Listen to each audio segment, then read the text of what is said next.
Hi అండి.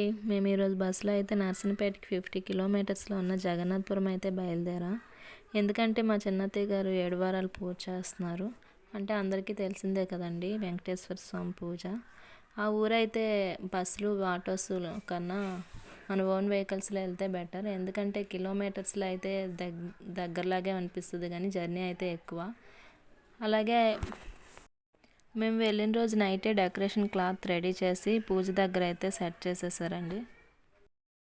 అంటే morning అన్నీ అవ్వవు కదా, లేట్ అయిపోద్దని చెప్పేసి అన్నీ ముందే రెడీ చేసుకున్నారు. దాని ఫిట్టింగ్ అంతా చూసుకోవాలి కదా అనేసి. అలాగే మార్నింగ్ అయితే అందరం త్వరగా లేచి స్నానాలు చేసి నేనైతే పేట్లకి బొట్లు అయితే పెట్టేశాను. అలాగే పూజకు కావాల్సిన సామాన్లు కూడా అవే పటం కుందులు అవి ఉంటాయి కదా, పూజ సామాన్లు, పువ్వులు, ఆకులు అవన్నీ ఒకే దగ్గర పెట్టేసుకున్నా. అలాగే ద్వారాలకు కూడా బొట్లు పెట్టేశానండి. అంటే పూజ సామాన్లు ఒక్కొక్కటి ఒక్కో దగ్గర ఉంటే గుర్తుండవు కదా అని అన్నీ ఒకే దగ్గర పెట్టుకున్నాం. అలాగే అక్షంతలు కూడా ముందే కలిపి పెట్టేసుకున్నాం. తర్వాత మళ్ళీ ఎందుకు లేట్ అయిపోతుందని చెప్పేసి ఇంకో సైడ్ అయితే మా అత్తయ్య గారు ప్రసాదాలు రెడీ చేస్తున్నారు. ముందుగా అయితే గ్రైండర్లో గారెల రుబ్బుని వేశారు. అలాగే అది అయ్యాక గారెలు అయితే ప్రిపేర్ చేసేసారండి. అంటే మా చిన్నత్తయ్య గారు ఇంకో సైడు పూజ అవి సర్దుతున్నారు. అంటే అన్నీ ఒకేసారి అయితే పూజ లేట్ అవుతుందని చెప్పి అటు సైడు చిన్నత్తయ్య అక్కడ సర్దుతున్నారు, అత్తయ్య ఇవి ప్రిపేర్ చేస్తున్నారు. అలాగే పులిహోర కోసం పోపు కూడా రెడీ చేసి ముందే పెట్టేసుకున్నాం. అలా పోపు వేసేసుకుంటే అయిపోతుంది కదా అనేసి. అలాగే బూర్ల కోసం అయితే మా అత్తయ్య బూర్లు ఒకవైపు చుడుతూ ఇంకోవైపు వేసేసారు. బూర్లు కూడా రెడీ చేసేసారండి. ప్రసాదాలన్నీ చేశారు. అంటే ఈ పూజకి మెయిన్ ప్రసాదం ఏంటంటే నువ్వులు బెల్లం కలిపిన ఉండలండి. అయితే 6 వీక్స్ నార్మల్గా వాటితోనే పెట్టేసుకోవచ్చు. లాస్ట్ వీక్ అయితే అన్ని ప్రసాదాలు చేస్తారు. 7 ముత్తైదువులకు కూడా పిలిచి తాంబూలం ఇస్తారు కదండి, అందుకే వంటలు ప్రిపేర్ చేస్తున్నారు. అలాగే భోజనాలు కూడా పెడతారనమాట ఆ 7 పేరెంటాళ్ళు అంటారు కదా వాళ్ళకి.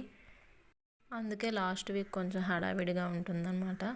అలాగని చెప్పి మేము కూడా వెళ్ళాము. అలాగే అక్కడ ఇంకో సైడ్ ప్రిపేర్ చేసేసారు అత్తయ్య అయితే పూజకి. అక్కడ రెడీగా ఉన్నారు, స్టార్ట్ చేద్దామని మా చిన్నత్తయ్య అయితే. అలాగే మా పిల్లలు కూడా రెడీ అయిపోయారు.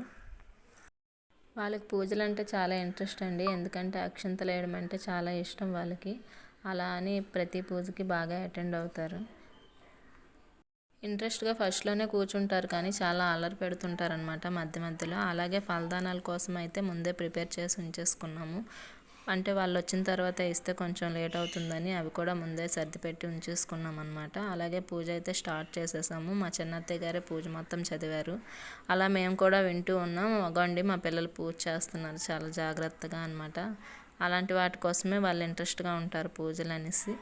అలా పూజ అంతా అయిపోయిన తర్వాత లాస్ట్ అయితే మేము అందరం గోవిందనామాలతో అయితే ఎండ్ చేసామన్నమాట. తర్వాత ఇంకేముంటుంది, నెక్స్ట్ లాస్ట్ అయితే అందరం బొట్లు పెట్టేసుకొని హారతి అయితే ఇచ్చేసారు మా చిన్నత్తయ్య గారు. హారతి మెయిన్ కదండి, ఏ పూజకైనా హారతి ఇవ్వకపోతే ఆ పూజ ఫలితం ఉండదంట. అలాగే పూజ అంతా అయ్యాక పేరెంటాళ్ళకి పిలిచి ఫలదానం అయితే ఇచ్చారండి. అందరూ ఒకేసారి కాకుండా ఒక్కొక్కరు ఒక్కోసారి వచ్చారు, అందుకే ఒక్కొక్కరు చొప్పున ఇచ్చామన్నమాట. లాస్ట్ అయితే నేను తీసుకున్నాను, ఇంట్లోనే ఉంటాను కదా అనేసి. ఈ 7 వారాల పూజ అయితే చాలా నమ్మకమైందండి. ఎవరు చేసిన ఫలితం అయితే తప్పకుండా లభిస్తుంది. ఎందుకంటే మా ఇంట్లో అందరూ ఎక్కువగా చేస్తుంటారు. అలాగే మీరు కూడా ఒకసారి ట్రై చేసి చూడండి, తప్పకుండా ఫలితం లభిస్తుంది. ఈ వీడియో మీకు నచ్చినట్లయితే లైక్ చేసి సబ్స్క్రైబ్ చేయండి. బాయ్.